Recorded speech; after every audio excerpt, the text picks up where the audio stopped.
ఇప్పుడైతే కంప్లీట్‌గా so your destiny అనేది డిఫరెంట్‌గా ఉంది. ఓకే. అవును. సో అసలు ఊహించుకున్నావా? ఇలా ఇంత దూరం వస్తానని చెప్పేసి అలా? అంటే అన్న అసలు ఎక్స్పెక్ట్ చేయలేదు నిజంగా. ఆహ్, మనం 100% మన ఎఫర్ట్ పెడతాం. ఇప్పుడు ఏదైనా ఒక బిజినెస్ అవ్వండి, బిజినెస్ కానీ ఇంకేదైనా ఏ ఫీల్డ్‌లోనైనా మనం 100% ఎఫర్ట్ పెడతాం. మన ఫలితం అయితే ఆశించకూడదు. సో నేను అలాగే ఉన్నా. నా చిన్న రాములమ్మ విషయంలో కానివ్వండి, తర్వాత ఈ సాంగ్స్ అన్నిట్లో నేను అన్ని సాంగ్స్ 100% ఎఫర్ట్ పెట్టా. రిజల్ట్ ఆలోచించలేదు ఎప్పుడు. బట్ ఆ రిజల్ట్ అనేది ఆటోమేటిక్గా నాకు అచీవ్ అవుతుంది. కానీ అది మామూలు అచీవ్మెంట్ కాదు. కానీ యాజ్ ఎ సింగర్‌గా అండ్ ఒక డాన్సర్‌గా గానీ ఇవన్నీ చేస్తున్నావు. కానీ లిరిసిస్ట్ అనేది ఎక్కడి నుంచి వచ్చింది అసలు? అది ఏంటంటే అది గాడ్స్ గిఫ్ట్ ఉండాలి. ఏంటంటే మినిమమ్ ఆ నాలెడ్జ్ గానీ అది కంప్లీట్ డిఫరెంట్ ఉండాలి. సో అది ఎట్లా వచ్చిందా అనిపించింది. గాడ్స్ గిఫ్ట్ అంతేనా? అదొకటి. తర్వాత చిన్నప్పుడు ఒక స్కూల్ ఫంక్షన్లో వివేకానంద స్కూల్ అని మా భూత్పూర్ విలేజ్లో, అదే మెయిన్గా ఒకప్పుడు నేను నా చిన్నతనంలో ఓకే. నేను నాకు 7-8 ఇయర్స్ ఉన్నప్పుడు, అంటే ఇప్పుడు కూడా ఉంది, బట్ ఆ స్కూల్కి నరసింహ సార్ అని ఉంటాడు, ఆయన విలేకరే. ఓకే. ఆయనకి చాలామంది, చిరంజీవి సార్ కూడా తెలుసు. సో ఈయన పెద్ద పెద్ద వాళ్ళని ఇన్వైట్ చేస్తుండే గెస్ట్లుగా. ఓకే. సో నేను వెళ్ళినప్పుడు గోరింటి వెంకన్న సార్ వచ్చాడు అక్కడికి. వచ్చినప్పుడు సంతా మా ఊరి సంత అని సాంగ్ పాడిండు.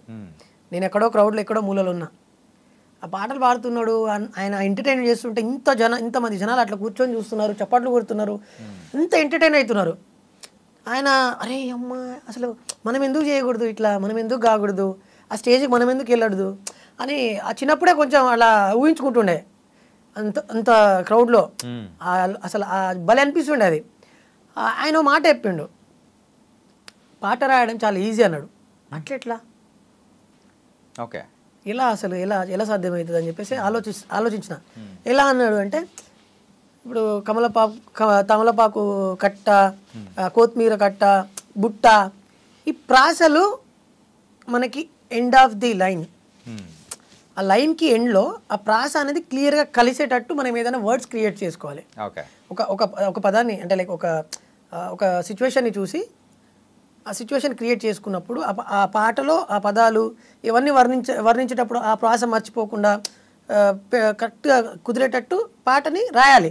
అందుకేనేమో ఈ బొంబాయికి సాంగ్ దాంట్లో అయితే స్టార్టింగ్ మరి మేడ అంటావు, మేడ తర్వాత చీర అంటావు, చీర తర్వాత చీర అంచు అంటావు, తర్వాత బొంబాయి తీసుకుపోతారా అన్నీ ఉన్నాయంటావు. సో అలా వచ్చిందేనా ఇది కూడా? అద్దాల మేడలు ఉన్నాయే, మేడల్లా చీరలు ఉన్నాయే, చీరంచు రైకలు ఉన్నాయే, కొనిపిత్తా నాతో బొంబాయి రాయే. ఆ ఎండింగ్లో ప్రాస అనేది ఖచ్చితంగా ఉండాలి. ఆ ప్రాస ఉంటేనే పాట అదొక కవిత్వం. ఇక ఆ కవిత్వం ఆ టైప్ ఆఫ్ లిరిక్స్ అనమాట. సో నేను అది మైండ్లో పెట్టుకొని చాలా ట్రై చేశా. లాక్డౌన్లో కూర్చొని ఏం పని చేస్తాం ఇంట్లో, మనం ఏం నేర్చుకోవాలి, ఖాళీగా ఉండి ఏం చేస్తాం ఇంట్లో, బయటికా వెళ్ళలేము, లాక్ చేసేసి ఇంట్లో పడేసారు అందరినీ. ఏం చేయాలి, ఏం నేర్చుకోవాలి అని చెప్పి ఆ 3 months లిరిక్స్ రాయడం నేర్చుకున్నా. ఓకే, మనకి ఎప్పటికైనా యూజ్ అవుతుంది. బతుకుతామా చచ్చిపోతామా అది తర్వాత విషయం, ఒకవేళ బతికితే మనకి ఇది యూజ్ అవుతుంది ఖచ్చితంగా అని చెప్పి లిరిక్స్ రాయడం నేర్చుకున్నా. బాగా థింక్ చేసేటోని, నైట్లో అయితే నిద్రపోకపోయేది అసలు. ఓకే, అసలు ఫుల్ లిరిక్స్ మీద పెట్టేసాం అన్నమాట. ఫస్ట్ ట్యూన్ పాట అనుకోవాలి, మనం ఎందుకు రాయకూడదు కొత్తగా పాటలు, ఎందుకు క్రియేట్ చేయొద్దు, అట్లా ట్యూన్స్ మైండ్లో అనుకోవడం, దానికి తగ్గట్టు లిరిక్స్ మైండ్లో అనుకోవడము, అట్లా పాటలు ఇన్ని పేజీలు అయిపోతుండే. అంటే అంత కష్టపడేటోని, అంటే లైక్ నైట్ 1, 2, 3 అయ్యేది ఆలోచించడానికి. అప్పుడు ప్రశాంత్ మా ఇంట్లో లొల్లి. ఎందుకు అంటే మా పెద్ద ఫ్యామిలీ మాది, పిల్లలు అంతా మేము 5 మంది మా పేరెంట్స్కి, అందరికి పెళ్ళిళ్ళు అయిపోయినాయి. లాక్డౌన్లో చిన్నపిల్లలు ఇంకంతా ఇంట్లో ఎట్లుంటుంది, లొల్లి ఎట్లుంటుంది, అందరు పడుకున్న తర్వాత కొంచెం మైండ్ ఫ్రీ ఉంటుంది. ఆ టైంలో 1, 2, 3 గంటల వరకు మేలుకొనే. సో నీ మైండ్లో లొల్లి అప్పుడు మొదలయ్యేది. ఇంట్లో లొల్లి మొత్తం ఉదయాన్నే ఉంటే నీ మైండ్లో లొల్లి నైట్ ఉండేది. అవును, సూపర్. అంటే నువ్వు లాస్టా? అవునన్నా. ఓకే, ముందు అక్క అన్నలు పెద్ద అన్నయ్య ఉన్నాడు, అన్నయ్య, తర్వాత అక్క, తర్వాత చిన్నన్న, నేను, మా చెల్లి. ఓకే, అలాగే ఏం చదువుకున్నావు నువ్వు? అంటే లిరిక్స్ గురించి కానీ నాలెడ్జ్ కానీ భలే చెప్తున్నావు అసలు. అన్న అదే ఏం చదువుకున్నావు? నేను చదివింది అయితే ఇంటర్ అన్న, కానీ మనుషులు చదివిన. మనుషులు చదివా, మా జీవితం చదివేసినట్టు చెప్పినావు తెలుసా. ఓకే, అంటే నలుగురిలో తిరుగుతున్నప్పుడు 10 మంది ఇప్పుడు మనం వాళ్ళ ఏమంటారు కదా, ఆ సాహసం చేస్తే అది వస్తుందని. లైక్ నేను తిరిగిన వాళ్ళందరూ కొంచెం మంచిగా ఉన్నారన్న అందరూ.